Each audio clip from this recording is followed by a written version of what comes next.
Hello everyone, welcome to this session. आप सभी का बहुत बहुत स्वागत करता हूं हमारी इस खास सीरीज में जिसका नाम है क्यूआरई 360 डिग्री। क्यूआरई का मतलब क्वांट रीजनिंग एंड इंग्लिश।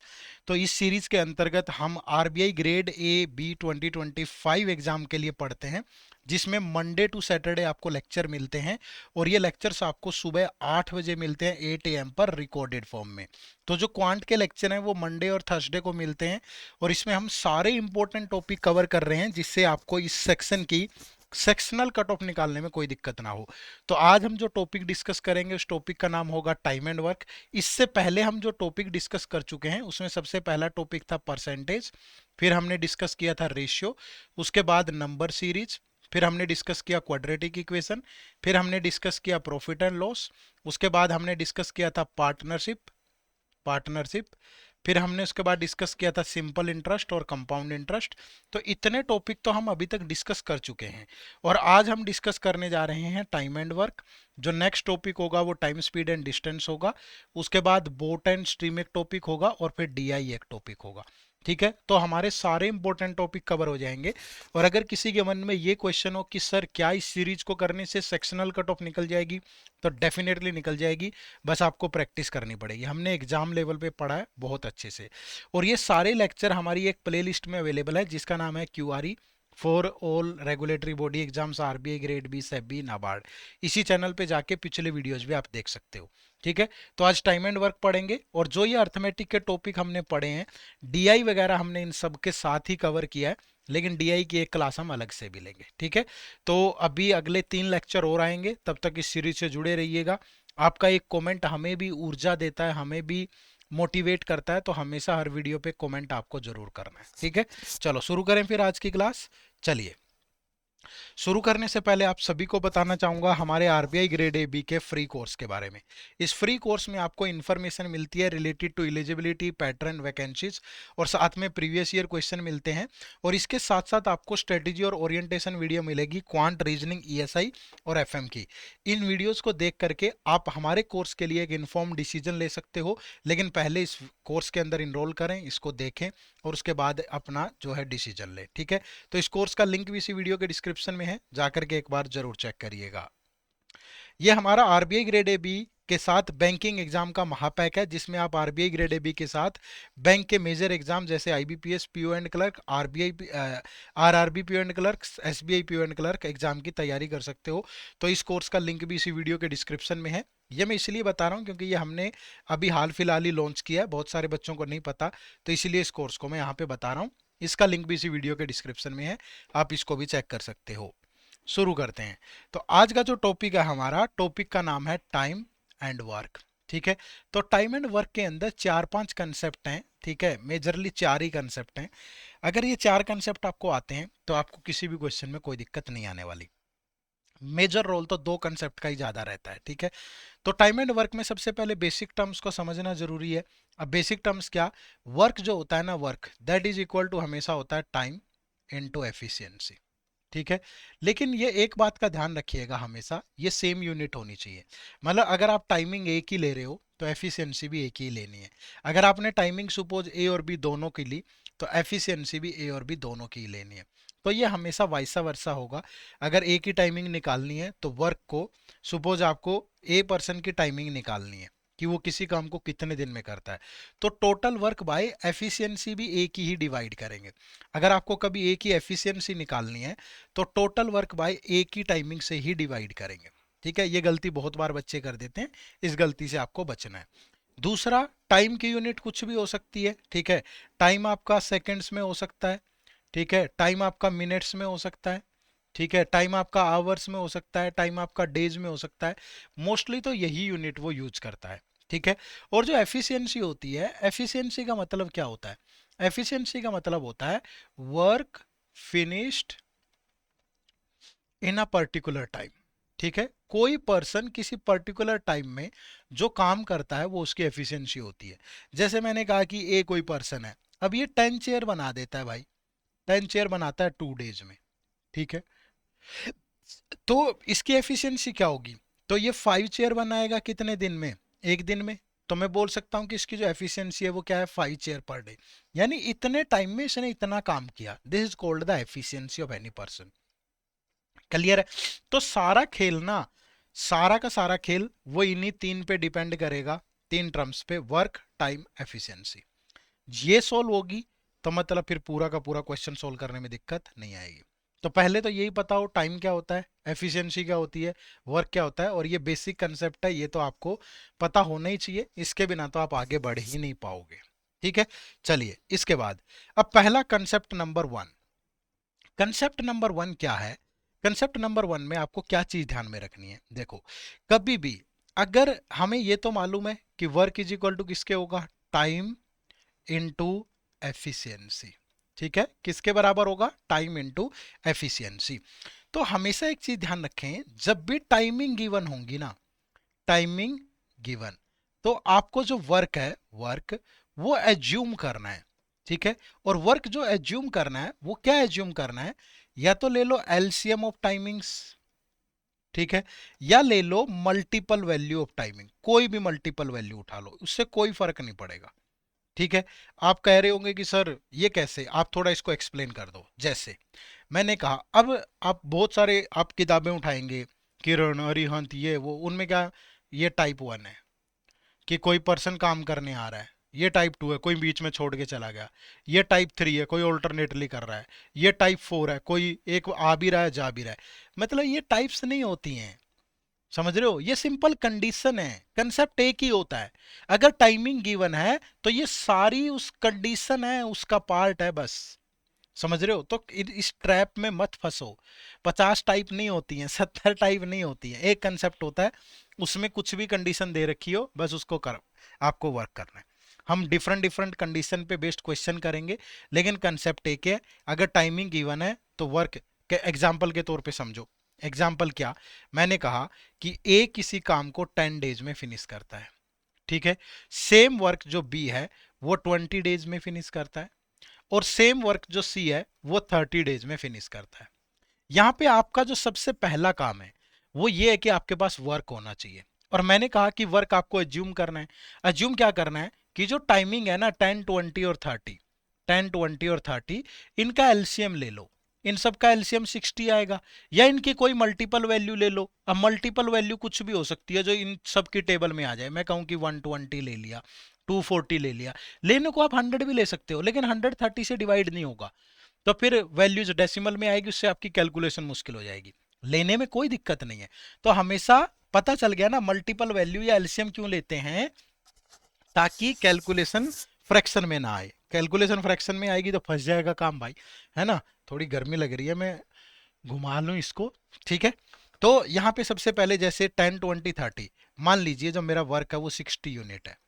अगर वर्क मेरा 60 यूनिट है तो ए 10 डेज में करता है, तो ए की एफिशिएंसी क्या होगी, 60/10 की, ये 6 यूनिट करेगा पर डे।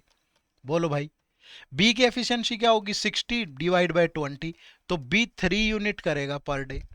मतलब मैं इतना बेसिक से बता रहा हूं कि किसी बच्चे ने अगर पहले पढ़ाई नहीं है ना, छुआ नहीं है, तो वो भी सोल्व कर सकता है।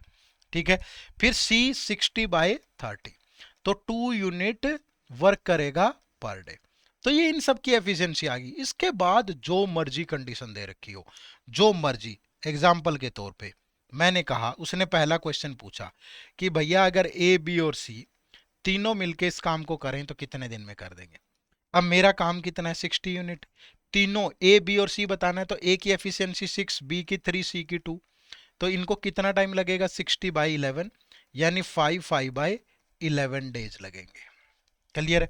और कोई क्वेश्चन दे दिया, उसने कहा जी ए बी और सी, दूसरा क्वेश्चन दे दिया, इन तीनों ने मिलकर के काम करना शुरू किया, ठीक है, but B left after 2 days, ठीक है, तो ए और सी पेंडिंग वर्क कितने दिन में खत्म करेंगे। सिंपल कंडीशन है। कोई और क्वेश्चन दे दिया, उसने कहा कि A start the work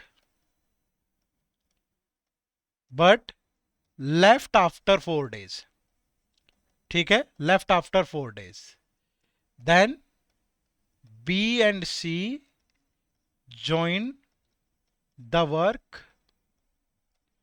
and B left after 3 days, then find in how many days, in how many days the work get complete, कि काम कितने दिन, जो मर्जी कंडीशन दे दो, आपके पास वर्क है, आपके पास एफिशिएंसी है, जो कंडीशन दी हुई है उनको पकड़ पकड़ के आपको फॉलो करना है। जैसे इस क्वेश्चन में देखो कि ए बी और सी तीनों ने मिलकर के काम करना शुरू किया, तीनों एक दिन में कितना काम फिनिश करते हैं, 6 + 3 + 2 11 यूनिट, तो 2 डेज में कितना करेंगे, 22 यूनिट। तो अब कितना वर्क बच गया भाई, 60 - 22, तो कितना बचा आपका, 38 यूनिट। अब इसको ए और सी कर रहे हैं, तो 38 बाई ए एंड सी की एफिशिएंसी, तो ए की एफिशिएंसी कितनी है 6 और सी की एफिशिएंसी कितनी है 2, तो 6 + 2 8, तो 2 से गया 19, ये गया 4, तो 4 4 जा तो 4 3/4 डेज में वो इसको फिनिश कर देंगे। क्वेश्चन सोल्व हो गया। तो आपको इस चीज से नहीं घबराना है। आपका काम क्या है, पहले अगर टाइमिंग गिवन है तो पहले आपको वर्क एज्यूम करना है, वर्क एज्यूम करने के बाद एफिशिएंसी आ जाएगी, फिर वो कंडीशन फॉलो करो। जैसे यहां देखो, A start the work but left after 4 days, तो ए ने 4 डेज काम किया, ए की एफिशिएंसी 6 है, तो 4 डेज में कितना कर देगा, 24 यूनिट। फिर B and C join the work and B left after 3 days, फिर बी और सी ने ज्वाइन किया और 3 दिन दोनों ने काम किया, 3 डेज, क्योंकि after 3 days be left the work, तो बी एंड सी 1 डेज में फिनिश करेंगे, 3 + 2 5, तो 3 × 5 15 यूनिट। अब काम करने वाला कौन है, सी। काम पेंडिंग कितना है, टोटल 60 में से 24 और 15 39 तो हो चुका है, तो 21 यूनिट पेंडिंग है, और सी की एफिशिएंसी कितनी है 2, तो इस 21 यूनिट को सी कर देगा 21/2 10.5 डेज में। तो टोटल काम कितने दिन में खत्म हुआ भैया, 4 डेज यहां लगे, 3 डेज यहां लगे और 10.5 ये लगे, तो टोटल 17.5 डेज में वर्क जो है वो फिनिश हो गया। ठीक है, तो कहने का मतलब ये है कि कोई कंडीशन नहीं होती, कभी कोई आ रहा है कभी कोई जा रहा है, ये कंडीशन है, कोई टाइप नहीं है। समझ रहे हो? तो जब भी टाइमिंग गिवन हो सबसे पहले वर्क एज्यूम करो, और वर्क क्या एज्यूम करना है, या तो एलसीएम या मल्टीपल वैल्यू। अब 60 की बजाय आप सोच रहे हो कि 120 ले लेते, कोई फर्क नहीं पड़ता, अगर वर्क डबल हो गया तो ये एफिशिएंसी भी ज्यादा आ जाती। तो कोई अंतर नहीं है, जो आपका मन करे वैसे लो, पहले वर्क सोचो फिर एफिशिएंसी निकालो, फिर जो कंडीशन दे रखी है वो फॉलो कर दो। ठीक है, वीडियो को एंड तक देखोगे बहुत सारा कॉन्फिडेंस आएगा, बड़े हाई लेवल क्वेश्चन भी मैंने रखे हैं एंड में, तो एंड तक देखना जरूर। ठीक है, शुरू करें। चलो देखो, पहला क्वेश्चन, अब प्रैक्टिस करेंगे ना धीरे धीरे इस कंसेप्ट पे। आसान क्वेश्चन लिए हैं पहले, धीरे धीरे लेवल बढ़ा दूंगा, एंड में ऐसे क्वेश्चन पे खत्म करूंगा, आप भी दांतों तले उंगली दबा लोगे। ठीक है, चलो देखो पहला क्वेश्चन क्या है, A B and C together can finish a piece of work in 10 days. A B और सी तीनों मिलकर के किसी काम को 10 डेज में फिनिश करते हैं।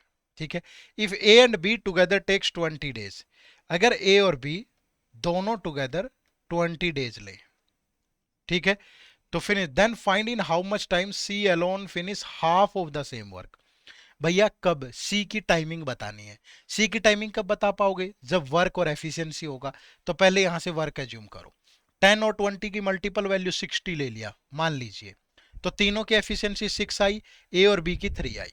अब एक बात बताओ, अगर तीनों मिलकर के 6 यूनिट वर्क करते हैं, ए और बी 3 करते हैं, तो सी की एफिशिएंसी भी 3 यूनिट पर डे होगी होगी अब सी को हाफ वर्क करना है, किसका हाफ, टोटल का, तो 60 का हाफ कितना 30, और सी की एफिशिएंसी कितनी है 3, तो 30/3, तो सी को इस वर्क को करने में कितना टाइम लगेगा, 10 डेज। क्वेश्चन खत्म। तो option number B is the right answer. Clear है, दिक्कत नहीं आएगी, बट थोड़ा सा आपको मतलब पेशेंसली हैंडल करना पड़ेगा चीजों, पकड़ लो। जब तक प्रॉब्लम आइडेंटिफाई करना नहीं सीखोगे ना, प्रॉब्लम सोल्व नहीं होगी। आपको पता ही नहीं चल रहा समस्या किस में है।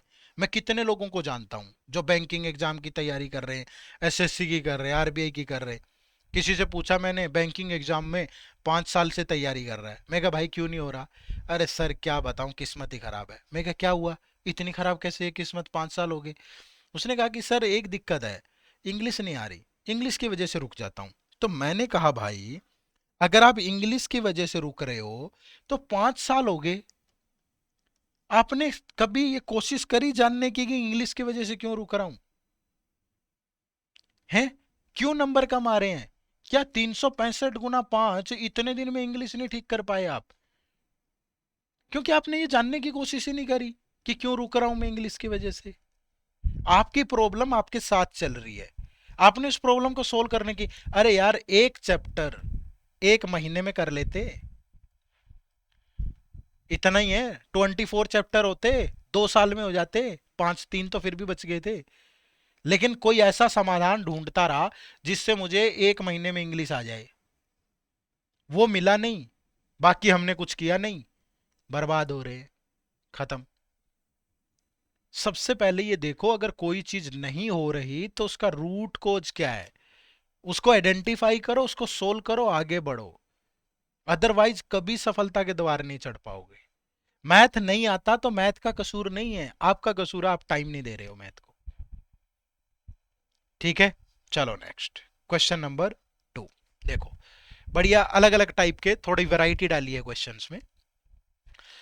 W can do 25% of A work in 30 days. 30 days में कितना वर्क? 25%। जब 25% होगा तो परसेंटेज ऊपर जाएगा, 25 से गया 4, तो W कंप्लीट काम कितने में करेगा? 120 डेज में। ठीक है, मतलब जितना भी टाइम है उसको, जितना वर्क है उससे डिवाइड कर दो, तो पूरा वर्क कितने दिन में खत्म होगा ये आ जाएगा। X, x can complete 1/4 of the work in 10 days. तो टाइम बाय वर्क कितना? 1/4, तो 4 ऊपर जाएगा, तो एक्स कंप्लीट काम कितने दिन में करेगा? 40 डेज में। Y can do 40% of the work in 40 days. Y 40% of the work in 40 days. 40%, 40 से 40, तो Y कंप्लीट काम करेगा 100 डेज में। Z can do 1/3 of the work in 13 days. Z 13 by 1/3, तो Z 39 डेज। अब पूछ क्या रहा है question? Who will complete the work first? तो किसने किया? जिसको सबसे कम टाइम लगा। किसको लगा? जेड को, तो Z is the right answer. बात खत्म। ठीक है, कर पाओगे? चलो नेक्स्ट क्वेश्चन नंबर 3। ठीक है, देखो क्या कह रहा है। P can complete a work in 12 days working 8 hours a day. P को किसी काम को कंप्लीट करने में 12 डेज लगते हैं। डेली कितना काम करता है? 8 आवर्स, तो टोटल कितने आवर्स लगेंगे? 96। Q can complete the same work in 8 days working 10 hours a day. तो Q टोटल कितने आवर्स में करेगा? 80 आवर्स में। If both P and Q work together working 8 hours a day, in how many days can they complete the work?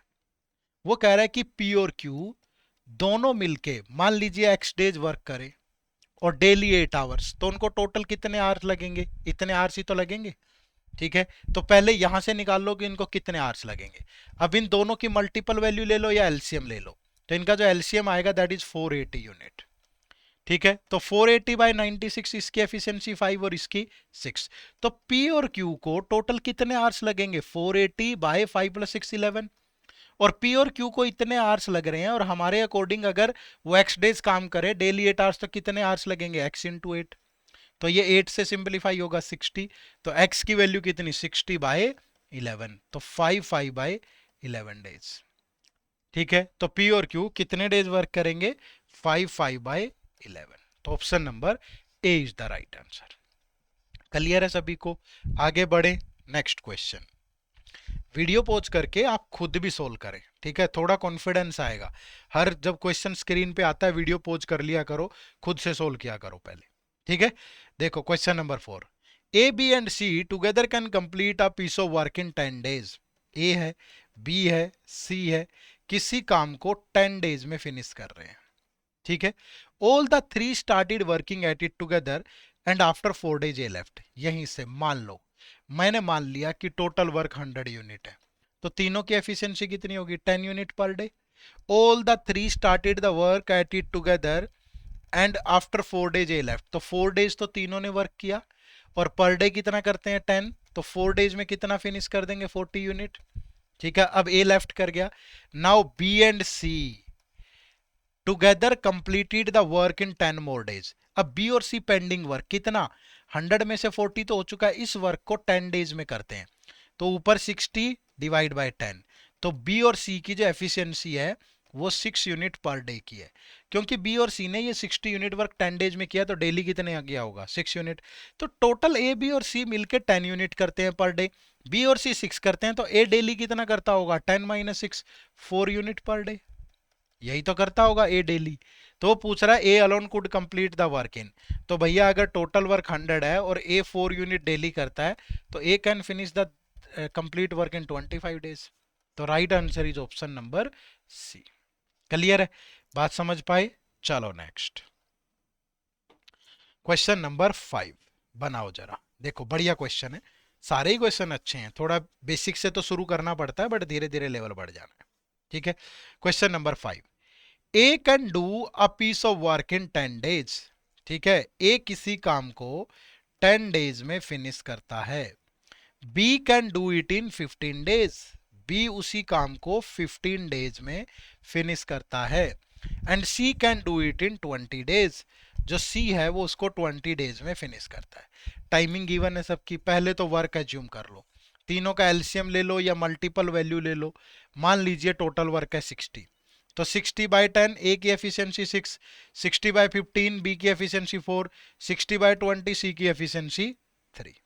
ठीक है, अब वो क्या कह रहा है, they start the work together, तीनों ने मिलकर के काम करना शुरू किया। But after 2 days A leaves of, 2 दिन के बाद ए छोड़ गया। अब कौन है काम करने वाला, B and C. And after 3 days C leaves off, after 3 days, A के छोड़ने के 3 दिन बाद नहीं है, स्टार्टिंग से 3 डेज। तो बी और सी ने सिर्फ 1 डे वर्क किया, उसके बाद सी भी छोड़ गया। अब पेंडिंग काम कौन करेगा, बी। तो in how many days will the work get complete. अब ए बी और सी 2 डेज में कितना वर्क करेंगे भाई, 6 + 4 10 + 3 13 करेंगे 1 डे में। तो तीनों मिलके 2 डेज में 26 करेंगे। बी एंड सी 1 डे में करते हैं, 4 + 3 7, तो 1 × 7 7। तो अब बी टोटल वर्क कितना है 60, उसमें से ये 26 और 7 हो गया 33। तो बी 27 यूनिट वर्क अकेला करता है, और बी की एफिशिएंसी कितनी है 4, तो 27/4 ये हो गया 63/4 डेज। तो टोटल टाइम कितना लगा, 2 डेज तो तीनों ने किया, 1 डे बी और सी ने, और बी ने अकेले 63/4, तो टोटल लगा 93/4 डेज। तो right answer is option number C. Clear है, बात समझ पाए सारे? तो बहुत आराम से हो सकता है, बट तरीका एक ही है, कंसेप्ट एक ही है, कंडीशन कुछ भी दे दे कि जब भी टाइमिंग गिवन है तो वर्क को एज्यूम कर लो, एफिशिएंसी निकालो, जो कंडीशन दे रखी है उनको इंप्लीमेंट कर दो। ठीक है, आगे बढ़े नेक्स्ट क्वेश्चन, क्वेश्चन नंबर 6। देखो ये भी बढ़िया क्वेश्चन है। ठीक है, क्या कह रहा है, A B C working independently can do a piece of work in 8 16 and 12 days respectively. A किसी काम को 8 डेज में करता है, बी उसी काम को 16 डेज में करता है, और सी उसी काम को 12 डेज में करता है। मैंने मान लिया कि टोटल वर्क 48 यूनिट है, तो ए की एफिशिएंसी 6 होगी, बी की 3 होगी और सी की 4 होगी। होगी भाई। अब आगे क्या बोल रहा है ये देखो, A alone works on Monday, Monday को ए अकेला काम करता है। B alone works on Tuesday, Tuesday को बी अकेला काम करता है। C alone works on Wednesday, Wednesday को सी अकेला काम करता है। A alone again works on Thursday, Thursday को ए काम करता है। फिर फ्राइडे को बी काम करता है। फिर सैटरडे को सी काम करता है। फिर संडे को ए काम करता है। मंडे को बी काम करता है। ट्यूसडे को सी काम करता है। फिर वेडनेसडे को ए काम करता है। फिर थर्सडे को बी काम करता है। फिर फ्राइडे को सी काम करता है। ये सीक्वेंस है ऐसे। ठीक है, तो कंसीडर द फॉलोइंग स्टेटमेंट कि the work will be finished on Thursday. Work देखो, मंडे को ए ने वर्क किया होगा तो 6 किया होगा, ट्यूसडे को बी ने किया होगा तो 3, फिर यहां सी ने किया होगा तो 4, तो 3 डेज में कितना वर्क हो गया 13 यूनिट। अगले 3 डेज में 6 3 4, फिर 13 यूनिट। नेक्स्ट 3 डेज में 6 3 4, फिर 13 यूनिट। ठीक है, तो 13 13 13 39 तो हो गया है भाई, 39 हो गया। अब ए यहां करेगा 6 और बी यहां करेगा 3, तो यहां से 9 यूनिट खत्म और हमारा काम भी खत्म, टोटल 48 यूनिट। क्लियर है, तो हमारा जो काम है देखो इसकी जरूरत ही नहीं पड़ी हमें, यहीं पे खत्म हो गया। तो टोटल कितने दिन लगे 1 2 3 4 5 6 7 8 9 10 11। बट वो कह रहा है सेकंड स्टेटमेंट में the work will be finished in 10 days, तो ये रॉन्ग है। The work will be finished on Thursday, ये बिल्कुल सही है क्योंकि काम हमारा थर्सडे को ही खत्म हुआ है। तो विच स्टेटमेंट इज करेक्ट? तो वन ओनली। क्लियर है? बढ़िया क्वेश्चन है, अच्छा क्वेश्चन है। इसी तरीके से थोड़े क्वेश्चन प्रैक्टिस करोगे तो माइंड साफ हो जाएगा थोड़ा, है ना। चलो नेक्स्ट, क्वेश्चन नंबर 7, एक बार ट्राई करो, बढ़िया क्वेश्चन है, बहुत शानदार। ठीक है, अच्छा क्वेश्चन है, करो सोल्व क्वेश्चन नंबर 7।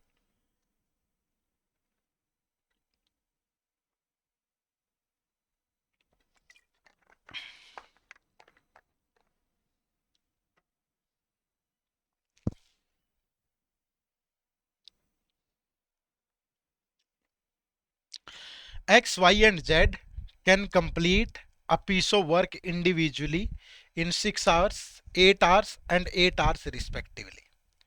X जो है किसी काम को 6 hours में करता है, Y 8 hours में करता है, और जो Z है वो 8 hours में करता है। ठीक है, अब मान लीजिए टोटल वर्क कितना, 24 यूनिट। तो X की एफिशिएंसी 4 होगी, Y और Z की 3 होगी। ठीक है, अब वो क्या कह रहा है, however only one person at a time can work in each hour and nobody can work for 2 consecutive hours, कि एक घंटे में एक ही पर्सन काम करेगा और एक पर्सन लगातार 2 घंटे काम नहीं करेगा। ठीक है, all are engaged to finish the work, तो what is the minimum amount of time that they will take to finish? देखो भाई, अगर मिनिमम टाइम लगेगा तो मिनिमम टाइम कब लगेगा, जब मैक्सिमम एफिशिएंसी से काम होगा। भाई कोई काम जल्दी कब खत्म होगा, जब ज्यादा से ज्यादा एफिशिएंसी से करेंगे तो जल्दी खत्म होगा। तो मैक्सिमम एफिशिएंसी तभी तो मिनिमम अमाउंट ऑफ टाइम लगेगा, लगेगा कि नहीं लगेगा। अब मैक्सिमम एफिशिएंसी कब यूज होगी, एफिशिएंसी एक्स की 4 है, वाई की 3 है, जेड की। तो अगर मैं एक्स से शुरू करवाता हूं काम तो मैक्सिमम काम हो गया 4 यूनिट। ठीक है, अब एक्स अगले घंटे काम नहीं कर सकता, तो अगले घंटे वाई या जेड में से कोई भी कर ले, क्या दिक्कत है, तो काम तो 3 होगा। लेकिन इसके बाद थर्ड आवर में तो एक्स से करवा सकता हूं ना, 2 कॉन्जिगेटिव नहीं करवा सकता। तो एक्स से तो हर ऑल्टरनेट आवर पे काम करवाएंगे हम, ताकि हमारा काम जल्दी खत्म हो जाए। भाई जिसकी एफिशिएंसी ज्यादा है उसको ऑल्टरनेट पे करवाओ, फिर एक्स 4 करेगा, फिर वाई और जेड में से कोई कर ले क्योंकि दोनों की एफिशिएंसी सेम है 3। फिर ऐसे ही एक्स फिर कितना लेगा 4, फिर वाई और जेड कितना कर देंगे 3। तो यहां तक टोटल 6 आवर्स हो चुके हैं। 6 आवर्स में 21 यूनिट वर्क फिनिश हो गया। 21 कितना हो गया, 21, क्योंकि 4 + 3 7, फिर 7, फिर 7। अब किसकी टर्न है, एक्स की, और एक्स 4 यूनिट करता है पर आवर। लेकिन मेरा जो काम पेंडिंग है वो 24 - 21 सिर्फ 3 यूनिट है, और एक्स की एफिशिएंसी 4 है, तो इसको करने में 3/4 यानी 4 से गया 15, तो ये 45 मिनट लेगा। ठीक है, तो टोटल कितना टाइम लगा, 6 आवर्स ये और 45 मिनट ये, तो 6 आवर्स 45 मिनट में काम हमारा खत्म हो जाएगा। मिनिमम अमाउंट ऑफ टाइम ये होगा, मैक्सिमम तो कुछ भी, मतलब मैक्सिमम तो फिर इन्हीं से करवा दो, 8 घंटे हो जाएगा। वाई और जेड ही करते रहे, अगर वो मिनिमम के बजाय मैक्सिमम पूछता तो वाई करेगा, लेकिन उसने एक बार वो लिया है ऑल आर इंगेज्ड, गड़बड़ हो जाती। वाई और जेड की एफिशिएंसी अलग अलग हो जाती तो भी गड़बड़ हो जाती, ये क्वेश्चन ही फ्रेम ना होता फिर, इसके अलावा कोई तरीका ही नहीं था इस क्वेश्चन को बनाने का। ठीक है, चलो नेक्स्ट, क्वेश्चन नंबर 8, ये भी बड़ा शानदार क्वेश्चन है, बहुत शानदार। देखो क्या है, A and B together can do a piece of work in 12 days. A और बी किसी काम को 12 डेज में फिनिश करते हैं। ठीक है, which B and C together can do in 16 days. B और सी उसको 16 डेज में फिनिश करते हैं। ठीक है, तो टोटल वर्क कितना, 12 और 16 की मल्टीपल वैल्यू 48, तो ये कितना आएगा 4, ये आएगा कितना 3। ठीक है, तो ए और बी की एफिशिएंसी आ गई, बी और सी की एफिशिएंसी आ गई। ठीक है, अब देखो क्या है, after A has been working it for 5 days, A कितने दिन काम करता है 5 days, and B for 7 days, B कितने दिन काम करता है 7 days. C takes up and finishes it alone in 13 days, C 13 days काम करता है। ठीक है, तो टोटल काम जाकर के तब फिनिश होता है कितना 48 यूनिट। तो in how many days C alone can do the work. देखो मुझे लगता है कि इस कंसेप्ट पे बेस्ड ये सबसे अच्छा क्वेश्चन है। ऐसी कंडीशन अगर दे रखी है, क्योंकि यहां ना तो मेरे पास इंडिविजुअल ए और बी की एफिशिएंसी है, ना बी और सी की इंडिविजुअल, ए बी सी की इंडिविजुअल किसी की एफिशिएंसी नहीं है, और तीनों की भी नहीं है। तो मुझे यहां से मैक्सिमम पॉसिबिलिटी बनानी पड़ेगी, मैक्सिमम पॉसिबिलिटी बनानी पड़ेगी। अब मैक्सिमम पॉसिबिलिटी क्या बन सकती है कि जो ए और बी काम कर रहे हैं, बी और सी काम कर रहे हैं, तो जो ए है ना, ए वो सिर्फ बी के साथ काम कर रहा है, ठीक है, और किसी के साथ काम ही नहीं कर रहा। अब आप बोलोगे सर सी भी तो सिर्फ बी के साथ ही कर रहा है ना, लेकिन बी तो ए के साथ कर रहा है ना आगे, ठीक है।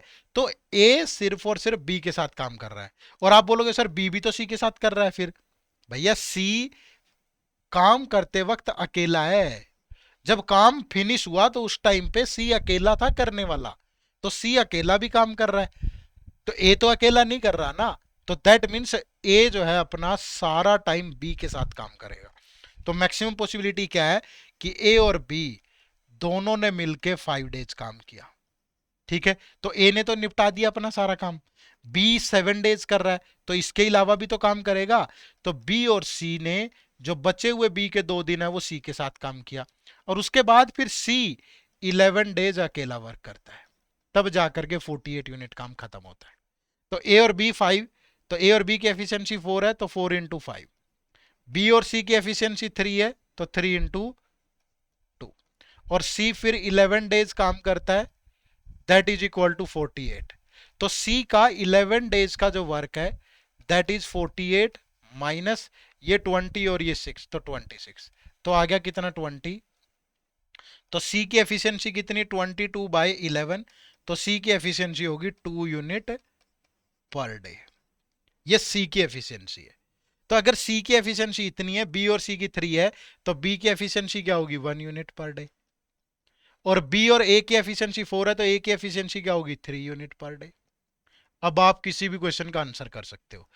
इन how many days C alone can do the work, तो सी की एफिशिएंसी 2 है, टोटल वर्क 48 है, तो 48/2, तो सी को कितने दिन लगेंगे 24। तो right answer is option number C. B का भी बता सकते थे, ए का भी बता सकते हो, लेकिन ये ध्यान रखना यहां मैक्सिमम पॉसिबिलिटी लेके ही ये क्वेश्चन बनेगा, अदरवाइज नहीं बनेगा। और ये सबसे बढ़िया क्वेश्चन लगता है मुझे टाइम एंड वर्क में इस तरीके से, अदरवाइज तो कहीं पॉसिबिलिटी आती ही नहीं है, ठीक है। चलो आगे बढ़े, नेक्स्ट क्वेश्चन। नेक्स्ट क्वेश्चन से पहले एक कंसेप्ट नंबर 2 भी देख लो। कंसेप्ट नंबर 2 क्या होगा कि कंसेप्ट नंबर 2 हमेशा ध्यान रखना, जैसे टाइमिंग गिवन थी, अब ऐसा जरूरी नहीं है कि हर क्वेश्चन में टाइमिंग गिवन हो, ऐसा भी तो जरूरी नहीं है ना, इससे अलग भी क्वेश्चन हो सकता है। कंसेप्ट नंबर 2 क्या कि हमें पता है कि वर्क इज इक्वल टू किसके, टाइम इनटू एफिशिएंसी के, ठीक है। Work is equal to time into efficiency. तो वर्क जब भी कांस्टेंट होता है, सेम होता है, तो टाइम और एफिशिएंसी एक दूसरे के इनवर्सली प्रोपोर्शनल होते हैं। कोई दो पर्सन सेम वर्क कर रहे हैं, अगर ए और बी वो पर्सन है सपोज, और उनकी टाइमिंग में रेशियो है X/Y, तो उनकी जो एफिशिएंसी होगी ना वो उल्टा होगी Y/X, ठीक है। ये बात हमेशा ध्यान रखिए, अगर वर्क सेम है, दो लोगों की टाइमिंग है, तो एफिशिएंसी है। अब सबसे बड़ा सवाल ये आता है कि सर आपने ये तो बता दिया कि जब टाइमिंग गिवन हो वर्क एज्यूम कर लो, ये वाला मेथड कहाँ लगेगा कंसेप्ट 2, हमें ये भी तो पता हो ना। कंसेप्ट 1 में तो पता था कि जहां टाइमिंग गिवन है वर्क एज्यूम करना है वो वहीं लगेगा, ये वाला कहाँ लगेगा, जब भी टाइमिंग डायरेक्टली गिवन ना हो, जब भी टाइमिंग्स और एफिशिएंसी में रिलेशन दे रखा हो, रिलेशन बिटवीन टाइमिंग और एफिशिएंसी इज गिवन। जैसे उसने बोला कि A is 50% more efficient than B, A takes double the time taken by B, ऐसे चीजें जहां दे रखी होंगी वहां ये कंसेप्ट लगेगा, यही इसकी खूबसूरती है। एग्जाम्पल ले लो, जैसे पहला क्वेश्चन क्या है, A works thrice as fast as B, A जो है वो बी से थ्राइस फास्ट काम करता है, तो दोनों की एफिशिएंसी में रेशियो क्या 3/1, तो दोनों के टाइम में रेशियो क्या होगा 1/3, उल्टा हो जाएगा। ई both of them can together finish a piece of work in 12 days. अब भैया एक बात सिंपली देखो कि दोनों मिलकर के किसी काम को 12 डेज में करते हैं, अब मैं कहूं कि जो वर्क होता है, वर्क क्या होता है, टाइम इनटू एफिशिएंसी। ठीक है, अब मुझे पता है कि ए और बी दोनों मिलके किसी काम को 12 डेज में करते हैं, तो मुझे एफिशिएंसी भी दोनों की चाहिए। अगर आपको वर्क निकालना है तो वहां एज्यूम कर लिया, यहां निकाल लो। अब ए की एफिशिएंसी 3 है, बी की 1 है, तो इनटू 4, तो टोटल वर्क कितना हो गया, 48 यूनिट। और दोनों की एफिशिएंसी कितनी है, 3 और 1। तो पूछ रहा है ए कितने टाइम में करेगा, तो टोटल वर्क है 48, ए की एफिशिएंसी 3, तो ए को अकेले 16 डेज लगेंगे। अगर बी का पूछे तो 48/1, तो बी को 48 डेज लगेंगे। खत्म। तो ये आपका ए का 16 डेज है, तो option number C is the right answer. मुश्किल नहीं है, आसान है कहानी, बट कंसेप्ट पे कमांड होनी चाहिए। ठीक है, और जिस तरीके से मैं बता रहा हूं ना, बताते नहीं है ऐसे ही, ये टाइप वो टाइप फलां टाइप ढेकड़ा टाइप, जुड़े रहो 20 दिन तक 50 दिन तक। यहाँ मैंने आपको 10-12 कंसेप्ट पढ़ाए हैं, मतलब 100 पूरे मैथ में मिला के 25-30 कंसेप्ट हो गए होंगे, आसान होगी चीजें। ठीक है, चलो देखो, to do a certain work B would take 3 times as long as A and C together. किसी काम को करने में बी को जो टाइम लगता है वो ए और सी से 3 टाइम लॉन्ग लगता है। तो जो टाइम में रेशियो होगा, अगर यहां 1 लगता है तो यहां 3 लगेगा, तो इनकी एफिशिएंसी में रेशियो क्या होगा, 1:3। And C twice as long as A and B together. C को जो टाइम लगता है वो ए और बी से ट्वाइस लॉन्ग लगता है, तो इनके टाइम में रेशियो क्या होगा, यहां 1 लगता है तो यहां 2 लगता होगा, तो इनकी एफिशिएंसी में रेशियो क्या उल्टा हो जाएगा, 1:2। ठीक है, अब वो क्या कह रहा है आगे जाके, the 3 men together complete the work in 10 days। तीनों आदमी ए बी और सी तीनों मिलकर के किसी काम को 10 डेज में करते हैं। अब भैया, how long would A take separately, तो अब अगर हमें ए की टाइमिंग बतानी है तो मेरे पास वर्क भी होना चाहिए और ए की एफिशिएंसी भी होनी चाहिए। ये तो समझो ना क्वेश्चन कैसे सोल्व होगा, तभी होगा। अब एक बात बताओ, मुझे पता है कि वर्क इज इक्वल टू किसके, टाइम इनटू एफिशिएंसी। अब तीनों की टाइमिंग कितनी है, 10 डेज। तीनों की एफिशिएंसी कितनी है, ये ए सी और बी, तो तीनों की टाइमिंग यहाँ टोटल कितनी है, 4। यहाँ 1+2 कितनी है, 3। अब ये वाला लूं कि ये वाला लूं, प्रॉब्लम है, कौन से वाला लूं समझ ही नहीं आ रहा। ठीक है, तो ये 4 और ये 3, तो इसको सेम बना लो ना, रेशियो को सेम नंबर से मल्टीप्लाई तो कर सकते हैं। तो इसको पूरे रेशियो को 3 से मल्टीप्लाई कर दो, इसको 4 से, तो 3 से किया तो ये 3 और ये 3×3=9, इसको 4 से किया ये 4 और ये 8।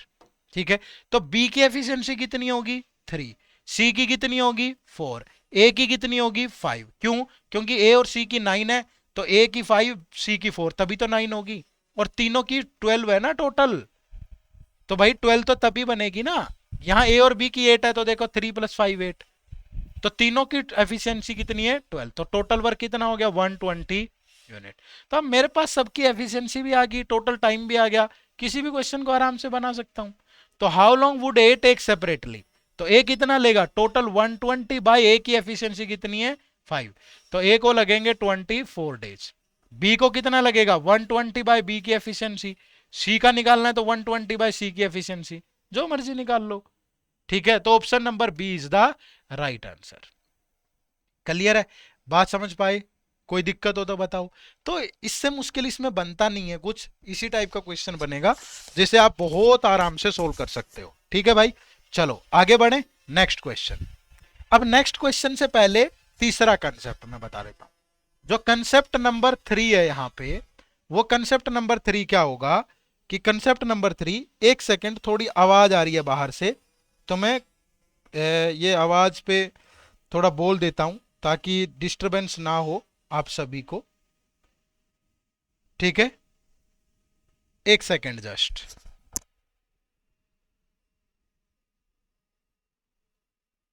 मैम, ये शोर ज्यादा आ रहा है, मैं लाइव क्लास में हूं, तो आप इसे एक बार बंद करवा दो।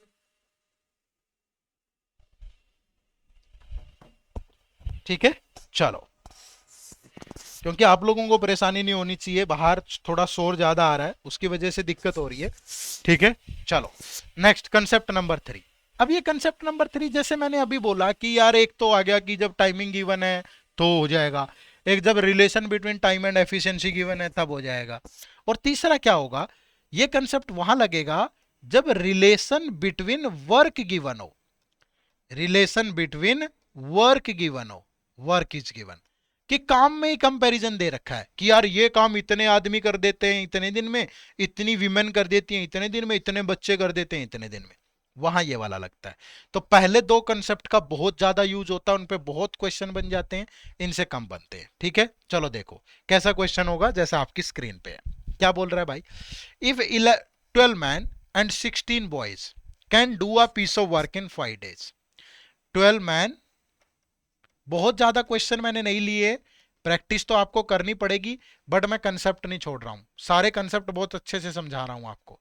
अगर आप अब मेहनत नहीं करोगे तो उसके लिए आप रिस्पॉन्सिबल हैं, लेकिन फंसेगा नहीं भाई बच्चे, क्वेश्चन नहीं रुकने वाला। कोई भी वीडियो देख रहा है तो इसको प्रॉपरली नोट्स बनाओ, सारे कंसेप्ट लिखो, प्रैक्टिस करो। प्रैक्टिस कहां से कर सकते हो वो भी मैं बता दूंगा आपको एंड में। ठीक है, तो 12 man and 16 boys can do a piece of work in 5 days and 13 man plus 24 boys, ठीक है, can do it in 4 days, 4 days में करते हैं। तो how long will 7 man and 10 boys take to do it. 7 man plus 10 boys, इसको कितने time में finish करेंगे। अब देखो सारा खेल वही है कि मेरे पास वर्क होना चाहिए, मेरे पास एफिशिएंसी हो, मुझे पता हो कि एक मैन एक दिन में कितना करेगा, एक बॉय कितना करेगा, तो खत्म। अब भैया ये भी वही काम है, ये भी वही काम है, तो ये तो दोनों इक्वल वर्क कर रहे हैं ना। अब इनमें देखो रिलेशन बनाऊं, 5 into 12 60 man, 16 into 5 80 boys, that is equal to 4 into 13 52 man, plus 24 into 4 96 boys. ये उधर जाके माइनस होगा तो 8 मैन, ये उधर जाके माइनस होगा तो 16 बॉयज। 8 से अगर इसको सिंप्लीफाई कर लें, 1 man is equal to 2 boy, तो man by boy that is 2 by 1। तो ये मैन की एफिशिएंसी है, ये बॉय की है। ठीक है भाई, अब यहां पुट कर लो तो टोटल वर्क आ जाएगा, फिर उसके बाद आगे। अब देखो यहां पुट करें 12 मैन, तो एक मैन की एफिशिएंसी कितनी है 2, तो 12 मैन कितना करेंगे 24 plus 1 boy finishes 1 unit in a day, तो 16 फिनिश 16, तो 5 डेज में कितना कर रहे होंगे ये 200 यूनिट। और सेम वर्क यहां से भी आएगा जब पुट करोगे, तो टोटल वर्क मेरा 200 यूनिट है। अब 1 man finishes 2 unit in a day, तो 7 man finishes 14 plus 1 boy finishes 1 unit in a day, तो 10 बॉय फिनिशेज 10, तो total 24 unit work will be finished by 7 man and 10 boys in a day. तो total कितना है 200। तो जब daily 24 होगा तो इसको फिनिश करने में 8 से गया 25, 8 से गया 3, तो 8 1 बाय 3 डेज लगेंगे। तो right answer is option number B. Clear है सभी को, बात समझ पाए, आराम से कर सकते हो, तो ज्यादा लोड नहीं लेना है। ठीक है, चलो अब आ जाओ, इसमें एक कंसेप्ट और होता है जिसको बोलते हैं चैन रूल। ठीक है, क्या बोलते हैं, चैन रूल। ये चैन रूल क्या होता है, चैन रूल होता है M1 D1 divide by W1 that is equal to M2 D2 divide by W2। M का मतलब यहां मैन, ठीक है, D का मतलब यहां टाइम, जो आवर्स मिनट किसी में हो, W का स्टैंड फॉर वर्क। ठीक है, कि जब भी कोई वर्क होता है ना, एक वर्क को दो पार्ट में डिवाइड कर दिया, ये पार्ट 1 है वर्क और ये पार्ट 2 है, मतलब काम का एक हिस्सा कोई कोई पर्सन कर रहे हैं, काम का दूसरा हिस्सा कोई पर्सन कर रहे हैं, वहां पे ये रूल लगेगा। जैसे यहां पे देखो क्या कह रहा है, एक contractor undertakes to dig a canal 12 kilometre long in 350 days and employs 45 man.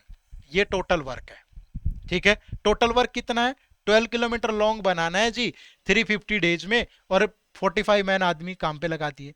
अब after 200 days he find that only 4.5 kilometer of the canal has been completed, तो find the number of extra man he must employ to finish the work on time। अब भैया यहां क्या होगा, यहां ये होगा कि काम दो हिस्सों में डिवाइड हो गया, एक पार्ट 1 काम का ये है और पार्ट 2 काम का ये है। अब पार्ट 1 पार्ट 2 में क्या देखो, यहां कितना टाइम 200 डेज काम हुआ, कितने लोगों ने किया, कितने लोगों ने किया 45 आदमियों ने किया। ठीक है, और कितना काम किया वर्क 4.45 किलोमीटर। अब काम का दूसरा हिस्सा है, इस काम को करने के लिए मेरे पास कितना टाइम बचा है 150, क्यों, क्योंकि टोटल 350 डेज थे, 200 डेज तो हो चुका है, और इसमें कितने आदमी लगेंगे पता नहीं, कुछ एक्स्ट्रा आदमी और जो 45 थे वो तो है ही, प्लस कुछ एक्स्ट्रा मैन हो रहे हैं। और मुझे ये काम कितना करना है 7.5, क्योंकि टोटल 12 था। अब इस फॉर्मूले में वैल्यू पुट कर दो। M1 कितना 45, D1 टाइम कितना 200, वर्क कितना 4.5, that is equal to M2 45 plus x। Work time कितना 150 डिवाइड बाय वर्क कितना 7.5। दोनों तरफ डेसिमल कैंसल, 45 से 45 कैंसल, 75 से गया 2, 2 से गया 100, तो 45 plus x that is equal to 100। तो x की वैल्यू कितनी आ गई 55। तो कितने आदमी, option number B is the right answer. Clear है, बना सकते हो, कोई मुश्किल नहीं है। मतलब चारों कंसेप्ट मैंने आपको एग्जांपल्स के साथ बहुत अच्छे से समझा दिए। जिसका ज्यादा यूज था उस पर ज्यादा एग्जांपल ले लिए, जिनका कम उन पे कम ले लिए। ठीक है, बट आपको करना है। ठीक है, करोगे तभी बेनिफिट होगा। क्लियर है भाई, चलो नेक्स्ट पे आ जाओ। क्वेश्चन नंबर 13, ये भी बड़ा शानदार क्वेश्चन है। ठीक है, देखो क्या है। Biman alone can complete a piece of work in 25 days. कोई बीमन है, बीमन वो किसी काम को 25 डेज में कर लेता है। ठीक है, with the help of Sohan, अगर बीमन और सोहन काम करें, he can complete the work in dash days. तो ये डैश डेज यहां से आएगा, ये या ये। ठीक है, Sohan and Milan together can complete the work in 10 डेज। ये 10 डेज में करते हैं। ठीक है, Milan alone can complete the work in dash days, Milan dash days में करता है। ठीक है, तो which of the following satisfies the two blank. अब इतनी इंफॉर्मेशन गिवन है तो मेरे पास वर्क भी होना चाहिए, टोटल वर्क भी एज्यूम करूंगा मैं। ठीक है, टोटल वर्क एज्यूम करूंगा तभी आगे कहानी बनेगी। ठीक है भाई, बात समझ पाए सारे। चलो अब पहली कंडीशन, पहला ऑप्शन उठा लेते हैं। पहला ऑप्शन उठा लेते हैं, कैसे उठाएंगे देखो। ये 25 डेज में कर रहे हैं, बीमन और सोहन कितने में 157/11 डेज में। इसको होल्ड पे रख लो। ये वाला उठा लो कि मिलन मान लीजिए 15 डेज में करता है, सोहन और मिलन 10 डेज में करते हैं। इन तीनों का एलसीएम ले लो, ले लिया कुछ भी। मान लीजिए वर्क 150 यूनिट है। कितना है 150 यूनिट, ये वर्क है। ठीक है, 150 यूनिट जो है वो वर्क है। तो बीमन की एफिशिएंसी कितनी आएगी 150/25 6 आएगी। सोहन और मिलन की एफिशिएंसी 150/10 कितनी आएगी 15। मिलन की एफिशिएंसी कितनी आएगी 10। अब सोहन और मिलन की एफिशिएंसी 15 है, मिलन की 10 है, तो सोहन की एफिशिएंसी कितनी होगी 5। सोहन की एफिशिएंसी कितनी होगी 5। तो बीमन और सोहन को कितना टाइम लगेगा, बीमन और सोहन को। अब टोटल वर्क कितना है 150, और 150 बाय ये 6 + 5 11, तो 150/11। तो यहां ये 157 नहीं है, ये 150 ही है शायद। ठीक है, एक बार चेक कर लेते हैं बाकी। ठीक है, तो ये 150/11, तो ये तो सेटिस्फाई कर गया। ठीक है, बाकी किसी से सेटिस्फाई नहीं करेगा मुझे लगता है ऐसा, बट फिर भी चेक कर लेते हैं। ये 109 इससे भी देख लो। अगर ये 25 में करते हैं, ये 10 डेज में करते हैं, और मिलन 20 में करता है, तो वर्क 100 यूनिट। ठीक है, देख लेते हैं। अदरवाइज मुझे ऐसा लग रहा है, फीलिंग आ रही है कहीं मैंने ऑप्शन गलत ना बना दिया हो। अगर ये सेटिस्फाई कर गया तो फिर वो गलत हो सकता है, एक बार चेक कर लेते हैं। तो ये सोहन और मिलन की एफिशिएंसी 10। ठीक है, मिलन की कितनी आ गई भाई 5, तो सोहन की भी कितनी आएगी 5, और 25/100 ये 4। ठीक है, मुझे लगता है अपनी जुबान से मुकरना पड़ेगा ये गलत है, ये 157 ही है, तो ये सेटिस्फाई नहीं करेगा। इन दोनों में से ये कोई मुझे ध्यान में आ रहा था। आपको पेपर में तो चेक करने पड़ेंगे सारे। अब मेरे पास तो ऑप्शन है ना भाई, मैंने बनाए हैं क्वेश्चन, मुझे ही पता है कौन सा आंसर होगा कौन सा नहीं, तो मैं बना सकता हूँ आराम से। ठीक है, चलो मैं ज्यादा वो नहीं लोड नहीं ले रहा हूँ, ताकि आराम से समझा पाऊँ आपको। अब देखो बीमन और सोहन टोटल 100 यूनिट, बीमन की एफिशिएंसी 4 है और सोहन की 5 है, तो इनको 100/9 लगेगा, और यहाँ भी 100/9 दिया है, तो ये राइट आंसर है। ठीक है, मुझे लगा ऊपर वाला ऑप्शन गलत ना बन गया हो, बट वो इनकरेक्ट ही था, बट ये वाला ऑप्शन करेक्ट है, तो option number C is the right answer. ठीक है, चलो नेक्स्ट। अब देखो सारे कंसेप्ट हो चुके हैं, बढ़िया बढ़िया चीजें सब डिस्कस कर ली मैंने। अब मैंने आपको कहा था कि हम एक ऐसे क्वेश्चन पे खत्म करेंगे जिससे आपका माइंड बिल्कुल, आपके दिमाग से बोझ उतर जाएगा टाइम एंड वर्क का। ठीक है भाई, तो ऐसे ही कंसेप्ट पे हम खत्म कर रहे हैं। इस क्वेश्चन को देखो, पढ़ो, वीडियो पॉज कर लो, आराम से सोल्व करो। पहले आप बनाओ, फिर मैं बनाऊंगा। ठीक है, बढ़िया क्वेश्चन है। जिसने ये सोल्व कर लिया ना, मतलब उसका फिर पूरा क्वेश्चन आराम से, टाइम एंड वर्क उसे अच्छे से समझ में आ गया।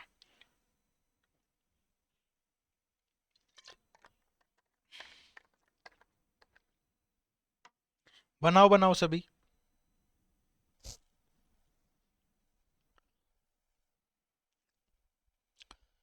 Study the following information carefully and answer the question given below. ठीक है, वर्क पी, पी वर्क है। क्या बोल रहा है? The ratio of efficiency of A and B is 5:4। A और बी की एफिशिएंसी का जो रेशियो है वो 5:4 है। तो इनका जो टाइम होगा वो किस रेशियो में होगा? 4:5। ठीक है, A and C together can complete the work in 15 days. A और सी मिल करके किसी काम को 15 डेज में फिनिश कर देते हैं। B and C together can complete the work in 10x/7 days. B और सी किसी काम को 10x/7 डेज में फिनिश करते हैं। When A's efficiency become twice his original efficiency, then A alone can complete the work in this। ठीक है, अगर A की एफिशिएंसी ट्वाइस हो जाए तो उसको y-6 डेज लगते हैं। ठीक है, अब वो नॉर्मल एफिशिएंसी से काम करेगा तो उसको डबल टाइम लगेगा।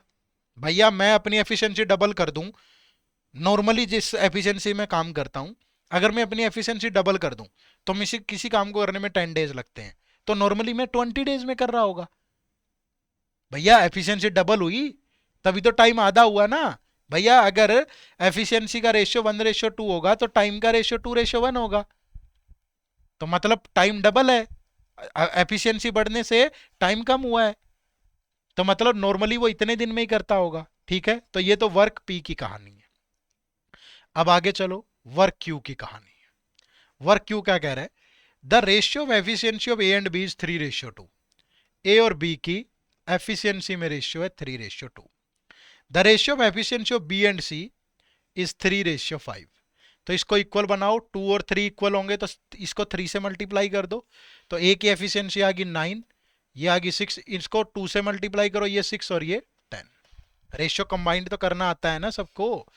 भाई ये बी और सी दोनों को सेम बना लो। सेम कब होंगे? जब दोनों 6 हो जाए, 2 और 3 का एलसीएम।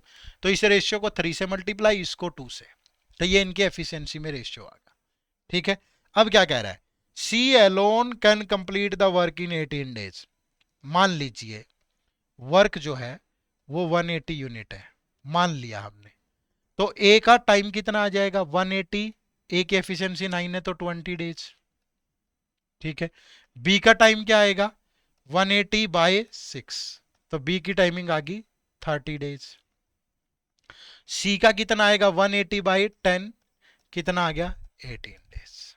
ठीक है, और वो कह रहा है कि सी को 18 ही लगते हैं, तो मतलब हमारा भी 18 उसका भी 18, तो मतलब यही वर्क होगा, यही एफिशिएंसी होगी। अब आप सोच रहे होंगे सर आपका तो मैच कर गया हमारा। भैया ये 90 ले लेते तो ये सारा टाइमिंग हाफ आ जाता, तो यहाँ 9 आता, तो 9 की वैल्यू 18, तो सबको डबल कर देते, फर्क कुछ नहीं है, कहीं ज्यादा टेंशन मत लो। ठीक है, अब आगे क्या कह रहे हैं? ए and B together can complete the work in x days. अब ए और बी को यहां पे कितना टाइम लग रहा है? टोटल वर्क है 180, ए और बी की एफिशिएंसी कितनी है भाई? 9 + 6 15, तो ये 15 से गया कितना? 12 डेज, और यहां लग रहे हैं x डेज, तो मतलब x की वैल्यू कितनी है? 12। अब ये जरूरी क्यों था? क्योंकि यहाँ x दिया है, तो b और c 10x/7, तो 120/7 डेज में करेंगे। ठीक है भाई, बात समझ पाए? चलो आगे, q के बाद कौन सा वर्क है? r। अब क्या कह रहा है? Work R, B and C take the same number of days to complete the work alone as they take to work P. पहले पी को सोल्व करो फिर आर पे जाएंगे। ठीक है, अब देखो, अब हमेशा जैसे मैं बोलूं कि कोई पर्सन किसी काम को 20 डेज में करता है, तो उसका 1 डे वर्क क्या होगा भाई? 1/20। ऐसे ही तो करते हैं सिंपली।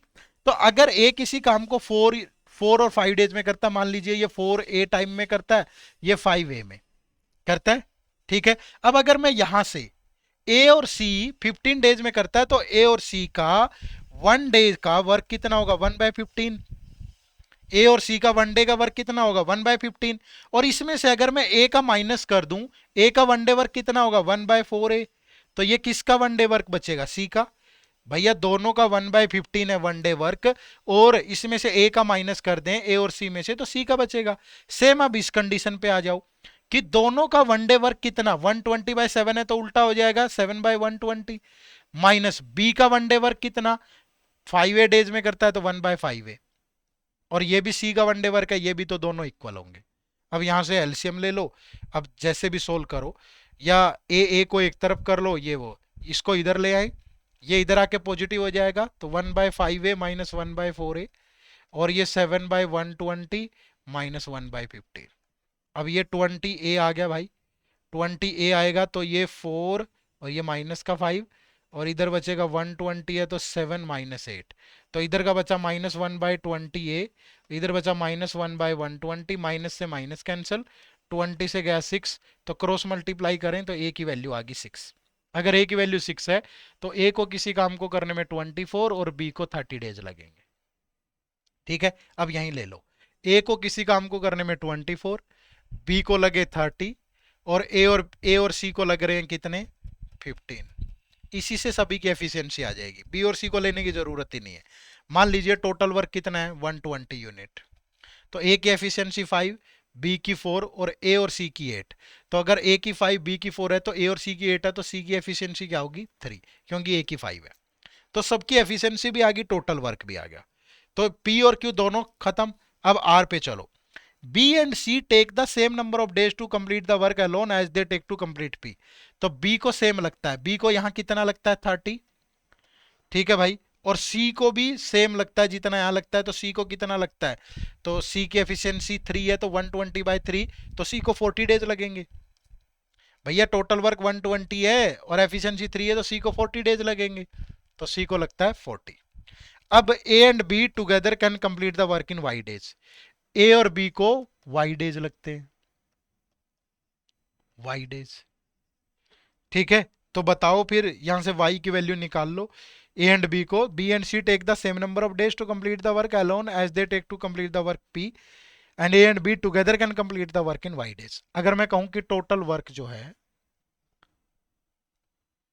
इसमें कोई लफड़ा तो नहीं पड़ेगा ना, वाई की वैल्यू यहां तो आई थी, वाई की वैल्यू यहां से निकाल लो ना, ये ए अकेला किसी काम को, यहां से वाई की वैल्यू निकल जाएगी, क्योंकि ए अकेला किसी काम को 24 डेज में करता है, और ए अकेला करता कितना है, y-6 × 2, तो ये 2 उधर जाके डिवाइड करेगा और y-6, तो 2 से गया कितना, 12, तो y की वैल्यू 6 उधर जाके ऐड होगा तो 18 आ गई।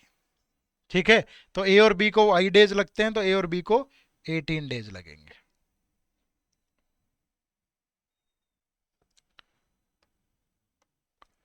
एटीन डेज लगेंगे।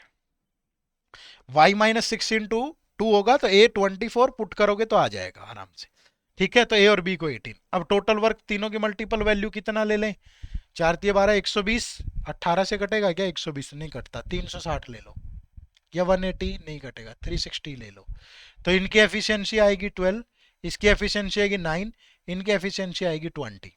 तो ए और बी की 20 है और बी की 12 है, तो ए की एफिशिएंसी 8 आ गई। ठीक है, यही बनना चाहिए भाई। क्लियर है, तो बस पूरा क्वेश्चन सोल्व हो गया। अब इस पे जो भी कंडीशन दे रखी है, जो भी क्वेश्चन दे रखा है, उसको सोल्व कर लेते हैं। देखो क्या क्वेश्चन है, बढ़िया क्वेश्चन था, मजा आया कि नहीं सोल्व करके, मुझे तो मजा आया भाई, और अगर मुझे पढ़ाते हुए मजा आया तो आपको समझ में आ ही गया होगा। ठीक है, चलो आ जाओ। कुछ लोग सोच रहे होंगे काहे का मजा सर, परेशान कर दिया है। भैया ये आईना है, घर पे जितनी परेशानी आएगी एग्जाम में उतनी ही कंफर्ट रहेगा। अगर आपको पढ़ते हुए मेहनत करते हुए दिक्कत नहीं हो रही तो आप गलत रास्ते पे हो। ठीक है, ये बात ध्यान रखना। हम स्कूल में पढ़ते थे, आर्य सीनियर सेकेंडरी स्कूल होता था वो, तो उस स्कूल में पढ़ते हुए तब आई थिंक हम 9th क्लास में थे, बाबा रामदेव आए थे हमारे स्कूल में, तब इतना फेमस नहीं था ये, कोई मुगलों के ज़माने की बात नहीं कर रहा हूँ, बस 2005-6 की बात कर रहा हूँ मैं। ठीक है, इतने फेमस नहीं थे तब, आए हमारे स्कूल में और योगा सिखा रहे थे, आर्य समाजियों का वो स्कूल होता था, योगा सिखा रहे थे, और योगा सिखाते उन्होंने प्राणायाम सिखाया सबसे पहले, और प्राणायाम हम करने लगे, और उन्होंने कहा कि है प्राणायाम कर लिया, उसके बाद अनुलोम विलोम करो, अनुलोम विलोम, प्राणायाम, अनुलोम विलोम, ये दो तीन चीजें सिखाई। और उसने कहा कि किस किस बच्चे को खांसी नहीं आ रही, खांसी करते हुए। तो हमने कहा जी हमें तो नहीं आ रही खांसी। उन्होंने कहा कि गलत कर रहे हो, ऐसा हो ही नहीं सकता कि तुम पहली बार कर रहे हो और खांसी नहीं आ रही है तुम्हें। अब उस चीज को अगर मैं आज से जोड़ के चलूं ना, ऐसा तो नहीं है कि वो कोई बहुत मुश्किल चीज थी, हो सकता है नहीं भी आ रही हो, बट उसका एक रिलेशन ये है कि जब भी हम जिंदगी में किसी चीज की शुरुआत करते हैं, चाहे वो आसान भी हो, उसमें थोड़ी दिक्कतें आती हैं। कि अब उन्होंने इस चीज को रिलेट कर लिया कि अगर तुम्हें खांसी नहीं आ रही तो मतलब तुम गलत कर रहे हो। अब मैं उस चीज को हमेशा ध्यान में रखता हूँ कि अगर मुझे दिक्कत नहीं आ रही है ना किसी चीज को करने में, तो एक बार के लिए रोंगटे खड़े हो जाते हैं कि यार कुछ गलत तो नहीं कर रहा हूं मैं। बहुत आसानी से एग्जाम में अगर कोई क्वेश्चन मुझसे बहुत जल्दी ऐसे 5-10 सेकंड में सोल्व हो जाए ना, तो मुझे ऐसा लगता है यार कहीं तो गड़बड़ कर दी। क्यों? क्योंकि हालांकि एक्सपीरियंस है, जल्दी हो जाता है सोल्व, लेकिन फिर भी ऐसा मन में रहता है। तो हमेशा ये अलर्ट करने के लिए है, ये ऐसा नहीं कि आप खुद पे शक करो बहुत भयंकर, नहीं, अपने आप को डिमोटिवेट करो इसलिए नहीं, सिर्फ इसलिए कि हमेशा अलर्ट रहो। आप कहीं गलत रास्ते पे बहुत, अब बच्चों को दो दो दो अटेम्प्ट दे देते हैं, फिर समझ में आता है कि यार हो, मैं तो पूरा सिलेबस पढ़ रहा था, पढ़ने तो 5 ही टॉपिक थे ये, बताओ खाम का टाइम खराब कर लिया। सचेत रहो पहले से, ठीक है। ये कहानी मैंने इसलिए सुनाई ताकि आप इस क्वेश्चन को सोल्व करते करते थोड़ा डिमोटिवेट ना हो गए हो, बोर ना हो गए हो। अब क्वेश्चन सोल्व कर लेते हैं, आ जाओ। A start work P, work P की कहानी है, ये रहा वर्क पी। तो वर्क पी टोटल कितना है, वर्क पी 120, और ए बी और सी को टाइम लगता है 24, 30 और 40 डेज, ठीक है। ए को 24 डेज लगते हैं वर्क पी को करने में, बी को 30 डेज लगते हैं, सी को 40 डेज, और टोटल वर्क है 120। ए की एफिशिएंसी 5 है, ये 4 और ये 3 है। अब वो कह रहा है कि A start the work alone after y by 2 plus 1 डेज, y बाय 2, y की वैल्यू 18 बाय 2 प्लस 1 डेज, और ए की एफिशिएंसी कितनी है 5। तो इसने इतना काम किया होगा। A left the work, rest of the work completed by B and C together in dash days. भैया यहां से देख लो ना, 9 प्लस 1 10 इंटू 5 50 यूनिट वर्क हो चुका है। अब 50 यूनिट हो गया, तो रेस्ट वर्क कितना, 120 माइनस 50 70 यूनिट। इस काम को बी और सी कर रहे हैं, तो 70 बाय बी और सी की एफिशिएंसी 4 प्लस 3 7, तो बी और सी को 10 डेज लगेंगे। बट यहाँ 10 नहीं दिया ना। अब x की वैल्यू 12 है, तो 12 माइनस 2 10, बिल्कुल सही है। ये y कितना है 18, 18 बाय 2 9 प्लस 1 10, ये भी बिल्कुल सही है। x plus y 12 plus 18 30 by 2 15, ये गलत है। तो यहां बोथ ए एंड बी होगा, तो option number C is the right answer. Clear है भाई? ये क्वेश्चन आप लोगों के लिए होमवर्क है, फटाफट से जाओ और कमेंट करके बताओ कि इस क्वेश्चन का आंसर क्या होगा। अगर आपने अच्छे से पढ़ा है ना, तो इस क्वेश्चन का आंसर आप पक्का कर दोगे। अगर नहीं पढ़ा, नहीं समझ में आया, फिर नहीं कर पाओगे। बट मुझे लगता है कि मैंने बहुत अच्छे से पढ़ाया है, जी जान लगाई है पूरी, सारे कंसेप्ट अच्छे से क्लियर कर दिए हैं, तो आपको समझ में आ गया होगा। नहीं आया तो वीडियो एक बार और देख लो भाई, और तो कुछ कर नहीं सकते, है ना। चलो, तो एट द एंड में आपको हमारे जो, अगर आप RBI grade B exam, grade A exam की तैयारी कर रहे हैं और आपको दिक्कत आ रही है, प्रैक्टिस करनी है, चीज़ों को समझना है, तो हमारे कुछ कोर्सेज हैं जिनका लिंक इसी वीडियो के डिस्क्रिप्शन में भी है, वहाँ से जाके चेक कर सकते हो। या फिर सिंपली गूगल पे टाइप करो edutep.in, ये हमारी वेबसाइट ओपन होगी, यहाँ कोर्सेज पे जाओगे, आरबीआई ग्रेड बी कोर्सेज, ठीक है। यहाँ आओगे और आपको हमारे कोर्सेज दिखेंगे। तो ये कोर्स हमारा सबसे, मतलब इस टाइम पे आप लोगों के लिए बहुत रिकमेंडेड कोर्स है। क्यों? क्योंकि इसमें RBI grade A B phase 1 phase 2 interview वो तो कंप्लीट है ही, बैंक के जितने भी मेजर एग्जाम है, जैसे SBI PO and clerk, IBPS PO and clerk, RBI RRB PO and clerk, वो सारे प्रिपेयर हो जाएंगे बहुत अच्छे से, ठीक है। तो इसमें यार मतलब 30-35 हज़ार तो क्वेश्चन ही प्रैक्टिस को मिल रहे हैं आपको, तो बहुत अच्छा कोर्स है। इसमें आप जरूर इनरोल करें, इसका लिंक इसी वीडियो के डिस्क्रिप्शन में है, या नो मोर पे जाके इसके बारे में पढ़ लेना डिटेल में, इसमें क्या क्या मिल रहा है, कैसे कैसे मिल रहा है। तो ये सारी चीज़ें आपको, देखो सारा बैंक और आरबीआई का पूरा कंप्लीट मटेरियल मिल रहा है आपको इसमें, सब कुछ। ये डेमो लेक्चर है कुछ, ये लगा लेना, और यहाँ फ्रीक्वेंटली आस्क्ड क्वेश्चन है कुछ एफएक्यूज, कल को आपको कोई डाउट ना आए तो ये यहाँ पर दिए गए हैं, ये क्वेश्चंस भी आप एक बार जरूर पढ़ लेना और इस कोर्स में इनरोल करना। फिर आपकी तैयारी मुझे लगता है कि और अच्छे लेवल पे पहुंच जाएगी। और इस सीरीज को लगातार फॉलो करें। जितने लेक्चर आपने अभी तक अगर कुछ लेक्चर नहीं देखे हैं तो पिछले लेक्चर भी देख ले और अपनी तैयारी को आगे बढ़ाएं। ठीक है। एक कमेंट जरूर कर दिया करो। कई पिछले 2-4 वीडियो से आपके कमेंट कम आ रहे हैं। शायद जो लोग कर रहे थे वो भी थक गए होंगे, सर हर वीडियो पे क्या कमेंट करना। हर वीडियो पे इतनी एनर्जी से पढ़ाता हूं मैं, तो आप एक कमेंट नहीं कर सकते। मैंने तो कभी उसको एनर्जी को डाउन नहीं किया। मैंने तो कभी ये सोचा ही नहीं कि यार मैं क्या एक लेक्चर तो ऐसे ही हवा में ले लेते हैं, नहीं। तो आपका फर्ज है। ठीक है। अगर आपको लेक्चर अच्छा लगा तो लाइक भी करो, कमेंट भी करो। और चैनल पे नए हो, अभी तक सब्सक्राइब नहीं किया तो सब्सक्राइब भी करो। ठीक है। चलो फिर मुलाकात होगी अगली क्लास में। आप सबका बहुत बहुत शुक्रिया। Thank you very much. जय हिंद, जय भारत।